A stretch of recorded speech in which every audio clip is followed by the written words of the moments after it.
Selamat sore untuk kita semua. Perkenalkan, nama lengkap saya David Persefran Yusuf Pendek, kelas M1 Prodi Pendidikan Musik semester 4. Pada kesempatan ini saya akan membahas tentang seorang gadis remaja yang bernama Sophie Amundsen, di mana Sophie ini mulai menerima surat-surat misterius tanpa nama pengirim yang jelas. Hanya tertulis, "Siapakah kamu? Dari mana datangnya dunia?" Surat-surat itu diselipkan lewat celah pagar di taman rahasianya, bukan lewat kotak pos biasa. Surat pertama memancing Sophie merenungkan siapa dirinya, bahwa penampakan fisik bukanlah dirinya. Dan sesungguhnya surat-surat berikutnya mengajak Sophie berpikir tentang asal-usul dunia. Apakah alam semesta selalu ada atau diciptakan Tuhan? Ini memperkenalkan konsep rasa ingin tahu. Filosofi mirip anak kecil yang belum terbiasa atau kebal dengan keajaiban dunia.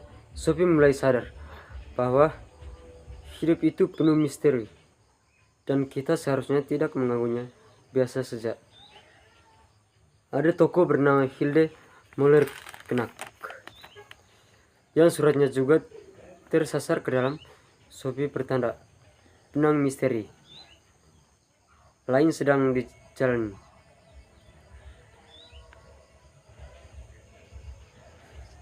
Ayah Hilde tampaknya adalah si pengirim surat filosofi itu. Mungkin tokoh yang sedang menciptakan kisah Sophie sendiri. Sophie berteman dengan kucing bernama Serkan dan berbagai hewan lain di sekitar rumahnya. Ada bagian reflektif Sophie tentang kematian neneknya dan pertanyaan eksistensial sosial. Hidup setelah mati. Surat kedua, dari mana datangnya dunia.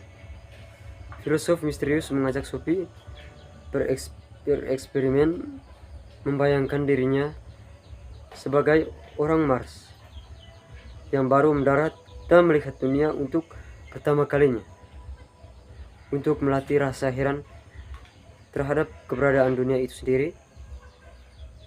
Ilustrasi bayi atau anak kecil seperti Thomas tidak heran melihat hal-hal ajaib, karena mereka belum tahu batas antara yang mungkin dan mustahil. Mereka masih polos terhadap dunia. Filosof menjelaskan bahwa satu-satunya syarat untuk menjadi filosof yang baik adalah rasa ingin tahu. Analogi anjing kecil yang penuh semangat dan takjub menjalani dunia dibandingkan dengan anjing tua yang sudah terbiasa dan tidak lagi tertarik mencerminkan bagaimana manusia dewasa kehilangan rasa kagum terhadap dunia seiring bertambah usia. Poin utama, rasa ingin tahu adalah kunci untuk tetap berpikir filosofi, bukan sekedar terbiasa dengan segala hal di dunia. Dunia diibaratkan sebagai kelinci putih besar yang ditarik keluar dan topi pesulap oleh sang pesulap atau semesta atau misteri kehidupan. Bayi baru lahir berada di ujung bulu kelinci, masih heran dan bertanya-tanya. Namun manusia dewasa sering waktu merangkai masuk semakin dalam ke bulu kelinci yang nyaman, sehingga lupa bertanya dan hidup dalam rutinitas yang membius rasa ingin tahu. Hanya filosof yang berani mendaki kembali ke ujung bulu kelinci itu untuk mempertanyakan kembali keberadaan dunia misterius dunia. Sophie diminta memilih Mau jadi anak yang tetap ingin tahu, atau orang dewasa yang terbiasa dan berhenti bertanya?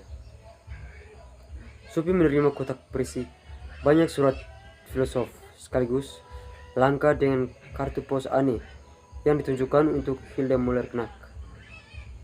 Nama yang berulang dari jadi misteri tersendiri siapa dia dan mengapa suratnya menyasar di Sophie. Interaksi Sophie dengan ibunya menunjukkan berapa orang dewasa.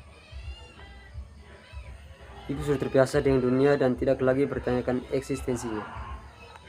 Berbeda dengan Sophie yang memulai tergugah rasa ingin tahunya. Muncul juga bab baru, apakah filosof itu yang membahas bahwa manusia sepanjang sejarah selalu punya kebutuhan dasar atau makanan dan kebutuhan spiritual atau mencari makna atau jawaban atas misteri kehidupan. Dan filosof lahir dari kebutuhan kedua ini. Apa itu filosof dan mitos? Filosof mulai berkembang di Yunani sekitar 600 tahun sebelum Kristus sebagai cara berpikir baru menggantikan penjelasan mitologi.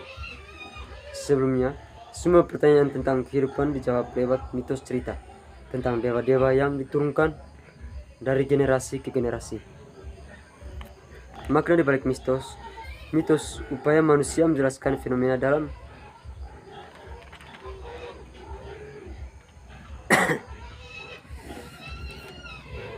atau musim kekeringan hujan yang belum bisa dijelaskan sains, juga menjelaskan